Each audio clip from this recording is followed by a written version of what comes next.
안녕하십니까, 이찬영 부동산입니다. 오늘은 2025년 2월 6일 158편 트랩 2025년 시장 전망이라는 제목을 가지고 말씀드리기로 하겠습니다.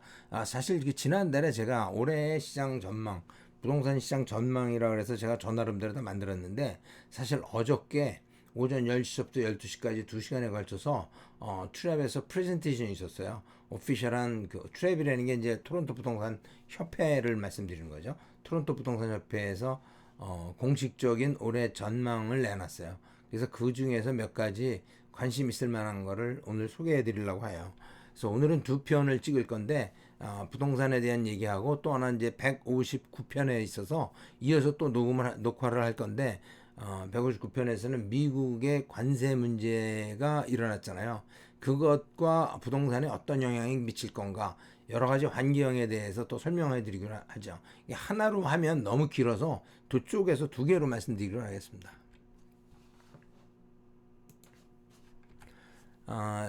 먼저 지난해 2024년도를 그 전년도에 비교해서 2023년도에 비교해서 시장이 어땠는가를 짚어보고 지금 우리가 어떤 환경에 놓여 있는가를 먼저 보기로 하죠. 먼저 리셀홈, 기존에 있는 주택에 거래되는 그런 것들을 보면 지금 여기 보시다시피 홈프라이스 가격은, 거래 가격은 작년도에 통틀었을 때 그 거래 가격은 그 전년에 비해서 2023년도에 비해서 어땠나. 그래서 홈 타입에 따라서 이렇게 나눠보면 지금 단독주택 같은 경우에는 작년도 그 거래 가격이 그 전년도에 비해서 한 1% 정도 떨어진 걸로 남아있어요. 99%니까. 그리고 이제 그 콘도 같은 경우는 2% 떨어졌고, 타운하우스가 사실 더 떨어졌어요. 97%, 3% 떨어진 걸로 되어 있고, 세미 같은 경우는 1%, 단독주택과 비슷한 양상을 보여주고 있죠. 그리고 지금 뉴 리스팅 같은 경우에도 그럼 지금 현재 뉴 리스팅이 시장에 얼마나 나오고 있나, 그걸 봤을 때 역시 그 세미 디태치드는 그 전년도에 비해서 9%가 증가한 반면에 이제 타운하우스는 22%, 콘도는 20% 증가했어요. 그 전년도 2023년도에 비해서. 그래서 2024년도에 시장에 매물이 많이 나왔다는 거죠. 단독주택은 113% 정도 더 많이 나왔어요. 그래서 지금 시장에서 가장 고전하는 게 콘도와 타운하우스다, 이제 이렇게 보실 수 있을 것 같아요. 그리고 이제 그 신축 주택 뉴홈 같은 경우에도 보면 짙은 초록색은 이제 로라이스, 그러니까 단독 주택이거나 타운하우스, 세미 이런 거 얘기하는 거겠죠. 그리고 이제 그 연두색 같은 경우는 이제 그 콘도, 하이라이스 콘도니까 하이라이스 콘도를 얘기하는 거죠. 그래서 신축 주택 같은 경우에는 그 로라이스, 단독 주택이나 타운하우스 같은 거는 지난 2년간 뭐 전체적으로 거래량이 안 되긴 했지만 굉장히 저조하죠. 그런 거에 비해서 하이라이스 같은 경우는 거래량이 대폭 감소하는 현상을 보여주고 있죠. 그죠? 거래가 아주 안 된다. 심지어 콘도 엄청 많이 졌잖아요. 콘도 세일즈가 로라이스, 단독주택이나 타운하우스 세일즈밖에 숫자가 안 나오고 있어요. 2024년 같은 경우에는. 그래서 하이라이스 콘도가 굉장히 지금 현재는 거래도 안 되고 어렵다. 거래가 안 되니까 빌다는 안 짓겠죠. 그죠? 제정신인 사람은 절대 안 짓죠. 손해보고 있으니까. 그리고 실제적으로 이제 신축 주택의 가격조차도 이제 작년도에 좀 내려간 거예요. 근데 뭐 가격을 내린데, 신축 주택의 가격을 내린다는 게 쉬운 일은 아니죠. 어차피 세금도 많고, 그죠? 줄일 수 있는 부분이 아니잖아요. 그다음에 물가 상승으로 해서 원가도 많이 오르고 인건비도 많이 올랐는데, 물건을 가격을 낮춘다는 거는 빌더들도 이미 시작한 물건을 어떻게 접을 수 없으니까 싸게라도 팔겠다는 거죠. 그래서 일시적으로 내려간 거, 이게 가격이라고 볼 수는 없는 거죠. 그죠? 아무튼 지금 마켓에 굉장히 그 신축 주택은 굉장히 어렵다. 이제 그건 우리가 이해하시면 될 것 같아요. 그래서 거꾸로 내가 여윳돈이 있다면, 신축 주택을 싸게 살 수 있는 방법이 있다면 그것도 좋겠다. 아니면 기존의 리세일홈 같은 것들도 물건이 많이 나와 있으니까 싸게 살 수 있는 찬스가 분명히 있을 거다라고 볼 수 있는 거죠. 렌탈 마켓도 전체적으로 주택 가격이 떨어지면서 렌탈 마켓은 작년에 처음으로 렌탈 가격이 떨어졌어요. 그전에는 뭐 다소간에 오르고 내리고 했지만 전체적으로 오르는 폭이었다. 그러면 작년도에는 의미 있는 숫자만큼 렌탈 가격이 떨어졌어요. 한 2%, 3% 정도 렌탈 마켓이 렌탈 비용이 떨어졌죠. 그리고 물건도 좀 많이 나와 있어요. 그래서 뭐 2022년 같은 경우에는 뭐 렌탈 구하기가 정말 물건 사기보다 더 힘들었죠. 근데 지금은 그렇지는 않다는 거죠. 그래서 렌탈을 구하기도 좀 쉽고 또 렌트 놓는 것도 그렇게 만만치 않아 가지고 그리고 뭐 테넌트가 돈 잘 내고 있으면 뭐 싸우지 말고 테넌트를 잘 이제 구슬러서 잘 킵하고 있는 것도 랜드로드로서의 좋은 그 방법이라고 생각해요. 그래서 결국 이제 올해 마켓은 그러면 토론토 부동산 협회에서는 어떻게 보느냐? 뭐 제가 지난달에 얘기했던 것과 크게 대동소이해요. 크게 문제 다르지 않죠. 일단 본 마켓을 맞이해가지고 우리가 지난달에 1월 27일인가요? 그때 그 금리를 인하를 했죠. 금리를 인하해서 지금 3%까지 내려와 있어요. 5%에서부터 3%까지 6번에 걸쳐서 내려왔잖아요. 그죠? 그리고 금리가 인하됐기 때문에 시장 본마켓을 맞이해서 분위기가 좋다. 그런 얘기예요. 그 3월 12일 날도 금리 인하가 또 있을 거라고 저는 예상을 하고 있어요. 금리 인하가 연말까지 뭐 한 1% 가까이 0.5에서 0.75까지 더 내려갈 거라고 저는 보는데 그 이상 더 내려갈 수 있어요. 2%까지도 갈 수 있을 거라고 봐요. 근데 이제 올해는 가격도 조금씩 오르면서 거래량도 증가하지 않겠느냐. 그래서 이제 거래량은 12% 증가할 거라고 보고 있고 올해는 작년 대비 그 가격은 한 2.6% 정도 오르지 않겠느냐 이렇게 예상을 하고 있어요. 그런데 이제 여기에도 이제 그 적신호가 있죠. 일단 뭐 여러 가지 우리가 지난 2년 동안 따지고 보면 불황이었었죠. 그러니까 불황이라는 게 결국 뭐냐면 그 6개월 동안 그 GDP가 마이너스 성장하면 불황이지만 꼭 마이너스 성장이 아니라도 1%대에서 왔다 갔다 하면 그것도 굉장히 극심한 불황이죠. 그죠? 그래서 지난 2년 동안 불황을 겪었어요. 왜 불황을 겪었느냐 하는 것도 제가 뒤에서 말씀드릴 텐데 그럼 경기가 불황이 있었고 그래서 사람들이 그런 데다가 이제 관세 문제도 있고 그러니까 불확실성이 높아지면서 구매 심리가 저하된 거죠. 야 이거 사도 되느냐 이게 불안한 거잖아요. 환경은 되어 있지만 구매 심리가 바이어의 컨피던스가 없다는 거죠. 그래서 그런 부분이 좀 마이너스로 작용하고 있다. 그래서 봄 시장이 생각한 것처럼 확 오르지는 않을 거다라고 예상을 해요. 그렇지만 조금씩 거래량도 늘면서 가격도 조금씩 캐치업하지 않겠느냐라고 보는 거죠. 그리고 실제적으로 거래량이 증가하고 가격도 조금씩 오르겠지만 콘도 쪽이 아니라 이제 단독주택 쪽이 가격을 조금씩 주도해가면서 오를 거다라고 우리가 트랩에서 예상을 하고 있어요. 그리고 이제 올해 이제 한 가지 트랩에서 이제 큰 목소리를 낸 게 이거예요. Fair Tax on Ontario Homes. 올해가 선거의 해잖아요, 그죠? 주 선거가 2월 27일 날 선거하죠. 2월 27일 날 여러분 한 분도 빠짐없이 선거에 투표하시기를 바랍니다. 투표하지 않는 사람은 컴플레인할 자격도 없는 거죠. 그냥 주는 대로 먹는 거예요. 컴플레인하지 말고. 그죠? 그렇지만 여러분의 의견이 있다면 꼭 투표를 하시기를 바랍니다. 그러니까 텍스가 너무 많다. 온타리오 홈에 텍스가 너무 많다는 거예요. 텍스가 얼마나 많길래 그렇게 얘기하느냐. 온타리오의 평균 주택 가격이 100만 불 좀 넘잖아요. 그래서 106만 9천 불짜리의 그 평균 가격 주택의 신축 주택을 우리가 산다 그러면 거기 세금이 얼마나 들어있냐? 놀라지 마세요. 38만 불이 세금이에요. 100만 불짜리 사는데 38만 불이 세금이에요. 그래서 35.6%가 세금이에요. 실제로 건물값은 주택은 68만 7천 불밖에 안 돼요. 68만 7천 불짜리를 106만 9천 불에 우리가 바가지 쓰면서 사는 거예요. 뭔 세금이 이렇게 많으냐, 온타리오에. 그죠? 이게 뭐 말이 정부지 칼든 강도라 뭐 강도 수준 아닌가 이거? 너무 많은 거죠, 그죠? 우리가 온타리오가 같은 카나다에서 엘버타와 비교해 보면, 그죠? 엘버타는 뭐 PST도 없잖아요. GST만 내는 동네잖아요, 거기는. 엘버타와 비교를 해보면 우리가 지난해 11개월 동안 12월 달 빼고 1월부터 11월까지만 놓고 봐. 12월 달은 아직 집계가 안 됐던 것 같아요. 1월부터 11월까지만 놓고 보면 인구 만 명당 엘버타에서는 88개의 새 주택을 지었고 온타리오에서는 42개밖에 못 줬어요. 인구 만 명당. 뭐 땅이 없다 어쩌고저쩌고 하지만 결국은 수익성이 없기 때문에 빌더들이 안 짓는 거잖아요. 왜 수익성이 없을까? 세금 이렇게 많이 내가지고 물건이 팔리는 거죠. 그죠? 물건이 안 팔리니까 물건을 안 짓고, 물건이 안 지으니까 주택이 부족해서 집값이 또 오르고, 또 거기서 또 세금 떼어가니까 또 집값이 더 오르고, 그러니까 또 못 사는 거잖아요. 그죠? 그래서 지금 엘버타와 비교했을 때 주택 가격은 42%더 비싸요, 온타리오가. 그런데 세금은 3.9배, 거의 4배를 내는 거예요, 4배를.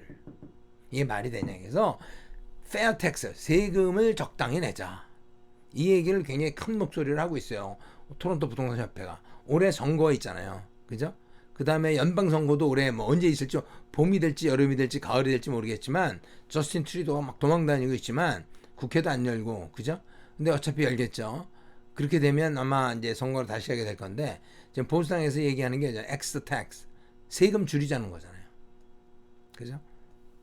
그래서 세금은 우리는 줄여야 된다. 너무 많아요. 그죠?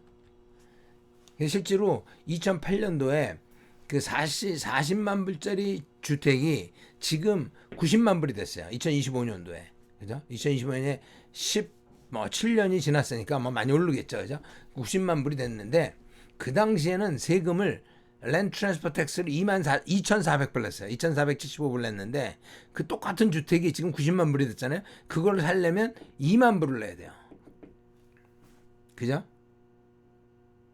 그러니까 8배가 올랐어요. 8배가. 이런 와중에 그 올리비아 차오, 이 여자가 이제 토론토 메이어잖아요. 토론토 시장이잖아요. 이 여자는 NDP 출신이에요. 그죠? 신민당 출신이죠. 신민당이야말로 이제 캐나다에서 가장 왼쪽에 있는 좌파 정당이잖아요. 이 여자가 이제 토론토 세금 6.9%더 걷겠다고 얘기를 했어요, 올해. 그동안 제가 뭐 캐나다에 산 지 벌써 거의 한 30년 가까이 되는데, 그동안 토론토는 텍스가 캡이 돼 있어요. 5%로. 프로퍼티 텍스가 매년 5% 이상 못 올려요. 그래서 캡이 돼 있었는데, 이 여자는 그 천장을 뚫고 6.9% 올리겠다. 네, 그렇게 얘기 나와 있죠. 그래서 세금을 더 낼지 덜 낼지는 여러분들이 결정하는 거예요. 어떻게 투표하느냐, 어떻게 선거에서 우리가 무엇을 보고 투표하느냐에 따라서 우리가 세금을 더 낼 수도 있고 덜 낼 수도 있어요. 물론 세금을 덜 내면 그만큼 서비스는 줄어들죠. 그죠? 네. 이건 또 하나는 뭐냐면, 그 랜드로드 테넌트 뷰로라는 데가 있어요. 이게 뭐냐면, 랜드로드와 그 다음에 테넌트, 세입자 간에 분쟁이 생기면 그걸 해결해주는 재판관이에요. 근데 거기에 지금 문제가 굉장히 많다는 거죠. 그죠? 그걸 뭐 새로운 뭐 디지털화하고 뭐 어쩌고 제도를 바꾼다 그러는데, 제도를 바꾸기만 하는 게 아니라 엄청나게 밀려가지고 일이 제대로 안 되고, 그 다음에 거기에 나온 디시전도 unfair하다는 거예요. 그죠? 항상 무조건 랜드로드가 집니다. 여러분 괜히 시간 뺏기고 돈 쓰고 뭐 그러지 말고, 테넌트와 문제를 안 일으키는 게 첫 번째. 안 일으키기 위해서는 퀄리파이드 테넌트를 받는다. 기다렸다가 정말 확실한 테넌트를 받아야 되는 게 첫 번째. 두 번째는 문제 생겼다. 그러면 적당히 양보하고 좋게 달래가면서 잘 끝내는 게 여러분의 최선이에요. 최소한 데미지를 줄이는 거, 손해를 줄이는 게 여러분의 목표입니다. 그러니까 굉장히 괜히 테넌트와 싸우지 않는 게 좋다. 그런 얘기예요. 그래서 지난달 1월달 이제 그 GTA 전체 가격을 보면, 그 주택 가격을 놓고 보면 이제 산같이 산이 두 개가 있잖아요. 항상 이랬어요. 그러니까 1월달, 이게 이제 2023년도 재작년 1월부터 시작해서 이건 작년 1월, 거기는 올해 1월이에요. 그래서 같은 1월 이게 보라색으로 마크가 되어 있는데, 요 막대는 거래량이고 위에 이렇게 라인으로 되어 있는 거는 거래 가격이에요. 놓고 보면 작년과 올해 비교했을 때 가격은 어떻게 1.4% 오른 걸로 되어 있죠. 그죠? 거래량은 보면 작년으로 Y2Y로 보면 8.9% 거래량은 줄어들었어요. 작년에 비해서. 그죠? 재작년에 비해서 딱 보기에도 거래량은 늘었죠. 재작년에 비해서. 그죠? 가격은 뭐 재작년이랑 비슷하다고 봐요. 그죠? 그래서 전체적으로 이런 커브를 그리고 있기 때문에 올해도 이런 비슷한 커브를 그리지 않을까라고 생각하는 게 뭐 특별히 잘못된 게 없죠. 그러니까 지금이 1월달이 항상 연중 최저치라는 거죠. 지금이 연중 최저치예요. 만약에 여러분이 어떤 이유로 주택을 사야 된다, 주택이든 콘도도 사야 된다 그러면 지금이 올해 중에서는 가장 저렴한 가격대의 상황이다. 2월달부터는 지금 오르죠. 근데 벌써 이미 2월달이 됐죠. 2월, 3월, 4월, 5월까지가 우리가 봄 마켓이라 그래요. 그래서 이쪽은 1월 달부터 시작해서 5월까지 쭉 올라요. 그다음 여름에 잠깐 떨어지죠. 그죠? 그래서 작년에는 많이 떨어졌고 재작년에는 덜 떨어졌죠. 그러다 다시 연말에 완전히 떨어지는 거예요. 이런 커브를 그린다는 걸 우리가 이해하고 있으면 우리가 물건을 사거나 팔 때 어차피 몇 달 상관이니까 잘 생각해서 결정을 할 수 있을 거예요. 그죠? 근데 전체적으로 그림을 보면 뭐 1월 달은 어차피 우리가 최저라고 제가 지난달에도 말씀드렸고 1월 달은 제일 안 좋은 달이에요. 그러니까 뭐 특별히 볼 게 없어요. 그러니까 이런 상황이다. 매년 똑같이 있었던 일이다. 이렇게 보시면 되겠죠. 뭐 단독주택도 거의 비슷해요. 단지 작년 이제 여름부터 재작년 2023년도 여름부터 났기 때문에 작년 풀이어를 보면 봄에 좀 오르고 여름에 좀 내려갔다가 겨울에 내려간다. 확실하게 내려간다. 이게 똑같은 커브잖아요. 그죠? 올해도 비슷하게 가지 않겠느냐. 이제 이렇게 보는 거죠. 전체 전반적으로 보면 거래량도 작년에 비해서 조금 줄어들었고 근데 지난달에 비해서는 거래량이 12월 달에 비해서는 늘어났어요. 12월 달하고 1월 달은 거의 비슷하거든요. 근데 이제 12월 달에 비해서 1월 달이 좀 많이 늘어났어요. 그죠? 그 가격은 이제 전년 대비 한 1% 정도 내려간 상태예요. 뭐 타운하우스는 가격은 전년 대비 1.5% 올랐지만 뭐 전체적인 거래량은 5% 정도 줄어들었다. 뭐 지난달에 비해서는 11% 정도 거래량이 올라와 있어요. 이제 콘도는 이제 그림을 딱 보시다 이게 가격이 빨간 선이 가격인데 전체적으로 보면 이게 내려가는 추세잖아요. 이렇게 내려가잖아요. 그죠? 뭐 어디까지 내려갈지 모르겠지만 이제 거의 바닥에 온 거라고 저는 생각을 해요. 뭐 올해 어떻게 더 내려갈 것 같지는 않은데 내려가 봐야 얼마나 내려갔어요. 근데 일단 전년 대비 1.7% 내려갔어요. 거래 가격이. 그리고 이제 거래량도 13% 줄어들었어요. 중요한 거는 이제 거래량이 캐치업해야 되는 거예요. 거래량이 늘어나면 가격은 따라오게 돼 있어요. 중요한 거는. 그래서 거래량이 늘어나면 뭐 지난달보다는 뭐 20% 늘어났어요. 거래량이 굉장히 많이 늘었죠. 지난달에 비해서. 그래서 조금 뭔가 뭐 2월, 3월 달에 어떻게 될지 좀 기대가 되기도 해요. 그래서 그런 상황이에요. 그래서 이제 뭐 오늘 요번에는 이제 그 토론토 부동산 협회에서 올해 전망을 보는 것과 지난 1월 달에 시장 마켓을 봤는데 시장은 전체적으로 써마리를 해보면 시장 환경은 전체적으로 보면 바이어에게는 굉장히 포지티브하다. 살 수 있는 환경이 돼 있다. 왜냐하면 금리도 내려갔고 가격도 뭐 굉장히 저렴하고 또 매물도 많고 그래서 구매 환경이 조성돼 있다. 뭐 거꾸로 셀러한테는 구태여 지금 팔아야 될까 하나 생각을 해봐야 되는 거죠, 그죠? 경제 환경은 그런데 이제 시장 환경은 굉장히 포지티브한데 경제 환경은 경제적인 그 주변의 환경은 굉장히 불확실하다. 불확실하기 때문에 이게 지금 어떤 일이 어떤 짱돌이 어디서 날라올지 모르는 상황이에요. 깜깜한 길에서. 그죠? 그래서 우리 같이 조그만 개미들의 대책은 눈치를 좀 보자. 관망을 해보는 건 어떨까? 뭐 길게는 뭐 짧게는 한 30일. 우리 관세가 30일 유예됐잖아요. 그죠? 유예됐기 때문에 한 30일이라도 올려 이달 말까지라도 눈치를 보자. 그리고 또 지방선거가 2월 27일 지방선거 있잖아요. 온타리오 선거가 2월 27일 있죠. 근데 연방선거는 이제 아마 언제 있을지 모르지만 올해 안에 있어요. 늦어도 가을 전에는 있을 거라고 보잖아요. 이때 선거가 있고 그래요. 그러니까 전체로 올해 봄 마켓을 주시할 수도 있죠. 좀 보면 전체적인 분위기가 잡힐 거라고 봐요. 그래서 오늘은 158편 여기까지 하고 159편은 관세와 부동산의 전망에 대한 거는 이어서 다시 녹화를 하기로 하겠습니다. 끝까지 시청해 주셔서 감사합니다. 여기까지 하겠습니다.